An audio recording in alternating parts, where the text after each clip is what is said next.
Good day, everyone. So, our group is about to present the global citizenship. So, what is the global citizenship? Before we go to our presentation, um, in reality, it involves us awareness that the world is connected as one.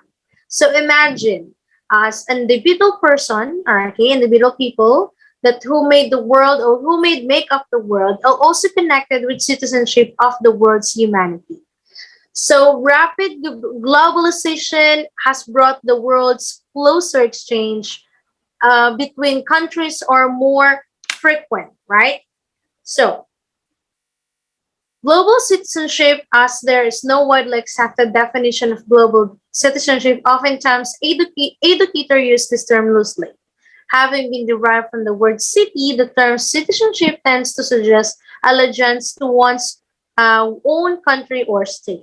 Quietly so, the concept of citizenship has taken a new meaning from its historical usage as it's gone global. So, according to Oxfam International, global citizenship is the idea that as a people, we're all citizens of the globe who have an equal responsibility of what happens on to our world. This means to say that every global citizen has a duty to address issues affecting our being citizens. So, um, what we're talking here is the simply taking responsibility in order to address those issues. We know that all the issues that the country have will be resolved or solved by nations. So there are the interaction within the country and with other country. Yes. So at that point, we have the global citizenship. And as I said, simply addressing the problem by being aware and being responsible, like be eco-friendly, save our world, no corruption, and save the Mother Earth. That responsibility will really engage and build a good unity for each and every one of us. So we're all connected. So we call it citizenship. So as I said, the rapid globalization has been brought the world closer exchange between countries are more frequent. And the stories of people on the other side of the earth and now stories of our neighbors. As you can see, the interaction and connection was there.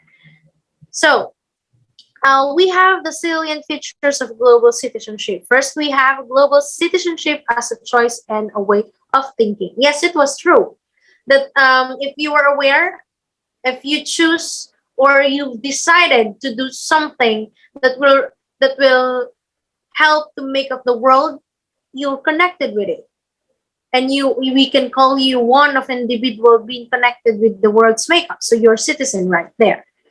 And as well as we have the global citizenship as self-awareness and awareness of others. We all have this saying that if you don't want if you don't want to that happen to you, don't do it to others, right? So with meaning to say, if you're all aware with yourself, if you don't want it, if you want, let's say in the Mother Earth, if you want not being polluted with pollution, so what would you do if the way or the location or the places that you're going through will be in distance or you walking distance, you can just walk, right? Rather than taking your car and it will be polluted because some pollution, right? So being awareness, self-awareness, responsibility. Next one, we have global citizenship as they practice cultural empathy. All right. So cultural empathy, it's what we are saying that every one of us are human with human in the human race. We're all connected with human race, right? So cultural empathy, we have that eye to others also, not just what we have, not just all the practices that we have. We should also respect others' differences, right? We also have that diversity that their culture are different with you, and that's not matter. We all have accept it, and we all have respect them. Next one, we have global citizenship as the cultivation of principled decision making. Yes, that's true. If you don't want to hurt someone, you shouldn't do something that will hurt them. You have to make your own decision that will really good and will benefit others too, not just yourself. If you love yourself more than you do, then that you should love others too. The more you love yourself too, right?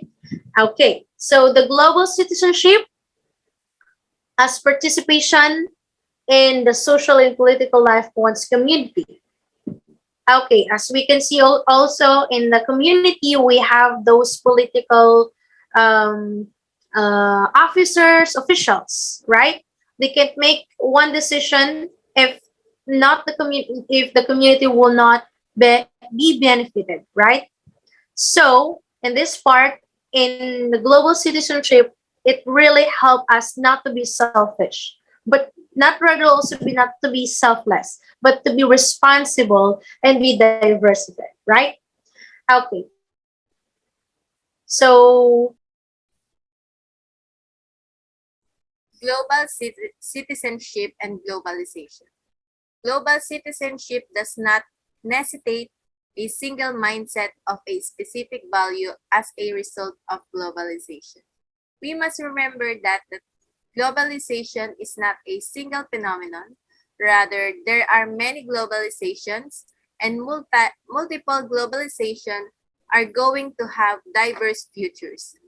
Globalization created advisories according to one board since it fails to deliver on its promises.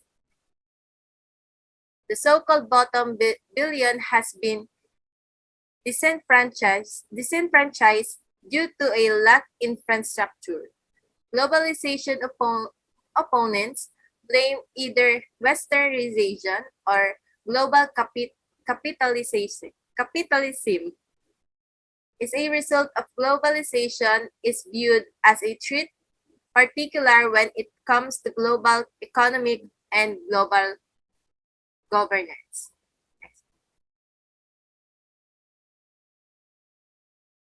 Global citizenship does not automatically entail a single attitude and a particular value with globalization. Everything revolves around the product, the money, the people, and the flow of information. Identify the values of the other hand, promote the global citizenship, mankind, while globalization is a big subject right now. There has never been a greater need for a global citizens than right now. Next po.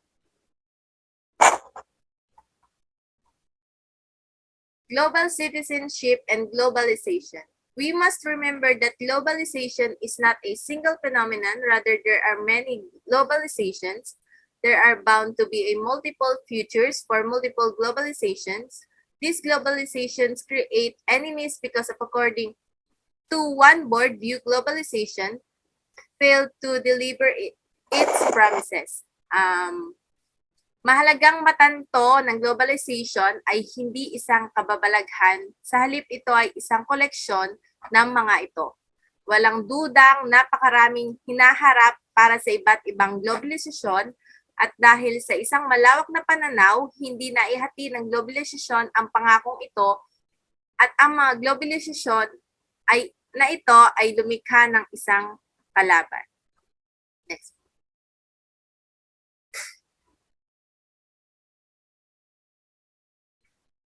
Global citizenship and global economy. Global citizenship. Citizenship may be defined on the lens of membership, status, practice, or performance. In terms of membership and status, citizenship is defined as how residents live in a particular area with... Pau. Ako na dyan.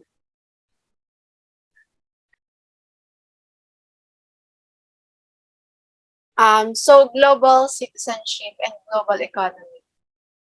So a global citizen is someone who is aware of and understand the wider world and their place in it. So they take an active role in their community and work with others to make our planet more peaceful, sustainable, and fairer. For Oxfam, global citizenship is all about encouraging young people to develop the knowledge, skills, and values, and the values that they need to engage with the world. And it's about the belief that we can all make a difference. So, citizenship is a way of thinking that helps to increase cultural awareness, resulting in a deeper sense of cultural empathy. So first, increasing one's own cultural awareness can help to add the pleasure to life as well as positively affects the lives of others. So this can be achieved by keeping up with the current events, having meaningful conversation with people from other backgrounds, watching documentaries, trying new foods, or traveling to other countries. Like for example, global citizens feel a connection to their communities, however they define them, and translate that sense of connection into participation.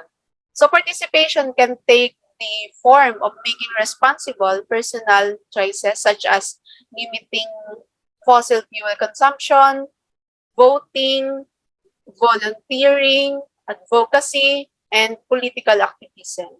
So while the global economy, next po, next po,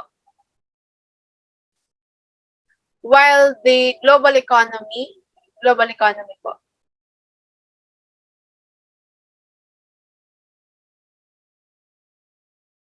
yeah, thank you. So while the global economy has changed significantly over the past few decades in the way that it is organized and governed by collaborating nations. So these changes have repercussions that not only affect the flow of goods and services between countries, but also the movement of people. As we've seen on occasion over the last century, to great fluctuation in this international economic system can lead to a global economic crisis. So, global economy also provides linkage between the region and nation of the world in a system of economic relationships. This relationship involves the exchange of goods and services, financial flows across borders, exchanging different nations, currencies, movement of people in search of better standards of living. So there are three approaches to global economic resistance. Next po.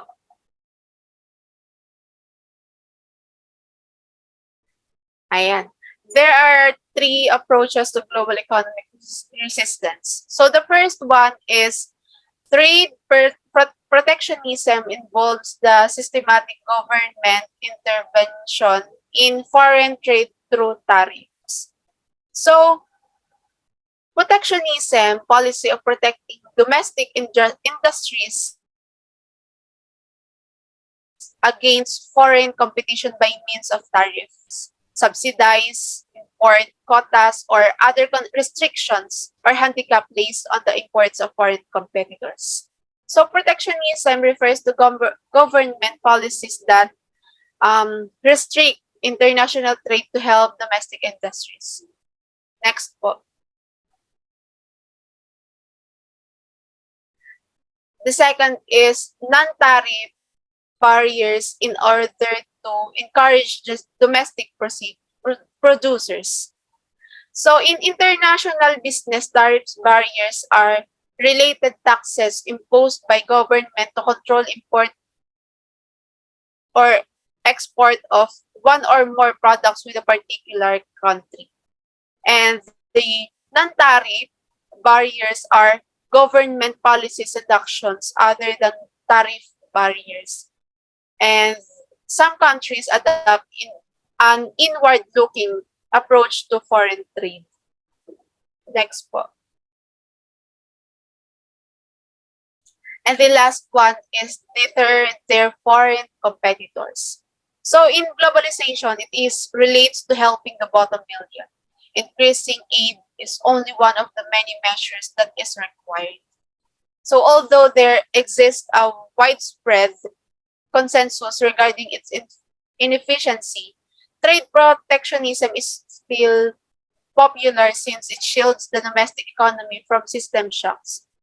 So fair trade is a different approach to economic globalization, which emerged as a counter to neoliberal free trade principles. So free trade means it is a trade policy that does not restrict imports or exports. It can also be understood as the free market idea applied to international trade. So fair trade, it is a trading partnership based on a dialogue, transparency, and respect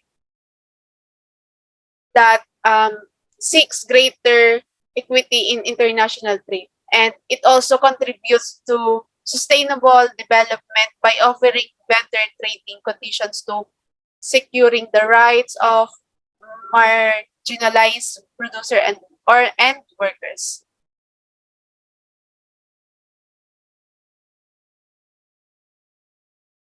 GCG or Global Citizenship and Global Governance. When it comes to dealing with political globalization, increased accountability and transparency are the key issues. All political organizations and different levels should be more accountable for their actions because they are now surrounded by an such ocean of occupancy. Increased transparency has been aided by various mechanisms such as transnational justice system, international tribunals, civil society, and particularly the Transparency International.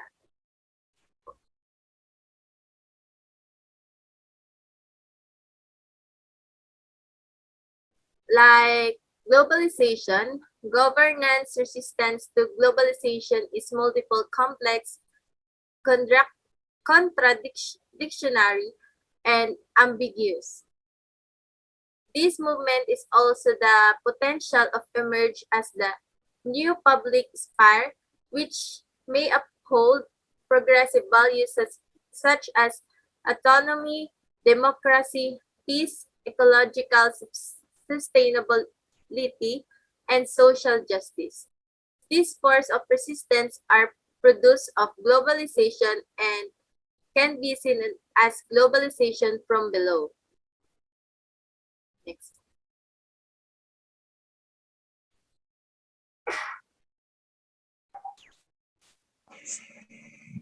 All So right. that's all for today. And thank you so much for letting us to present this topic. I hope you understand and learn something from our presentation. Thank you so much. And thank you, group mates. Thank you. Thank you, guys.